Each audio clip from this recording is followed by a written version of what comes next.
Cool, hi, it's Blythe, Sailor She. Now, I've said this before in other videos, but it's something that I think is very important and bears repeating, especially as I'm gaining more followers and this information is going out to more people. Typically, within folklore, specifically Irish and Scottish folklore, and also I believe in several other cultures, although those are the two. Irish specifically is the culture that I am more expert in than anything else, so I'm going to leave other people up to discuss their own cultures. You don't want to call the Fae fairies. It's considered impolite. It's kind of offensive, actually. So why do I do it?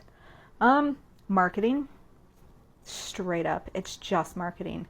My service, my spiritual path, my service, my work with them as an experiencee of the fairy, the good folk, the Dina Mai, the Aishi, the good neighbors. These are all different names that can be used in euphemisms that are used to describe them themselves, the good folk, the good neighbors. I think I already said that. My service with them is to help get some of this information out. That's one of the things that I do. I do other things that I kind of can't really discuss. It's not for public consumption. It's just between me and themselves. But because I write about this and I talk about this in public spaces, I have been kind of given permission and told, yeah, it's okay for you to use the word fairy because that's what people know, and it's going to get the attention of people who are looking for better information and who otherwise are going to fall into the trap of super fluffy, Victorian inspired, kind of neutered fairy lore.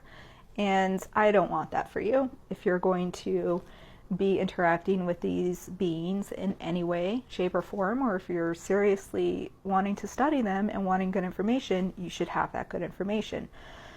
And for me to say fairies or fairy lore is a way for me to get that information out there so that people can find it. And then once they come in, they can learn better ways to reference themselves, the other crowd, my others, other world inhabitants. You know, there's all kinds of different names. So if you hear me switch back and forth a lot, it's because I really don't like to use the term fairy, but I kind of have to. So that might come up. I'm going to keep saying it because it's something that constantly comes up. And now you know. And now maybe you can do better too.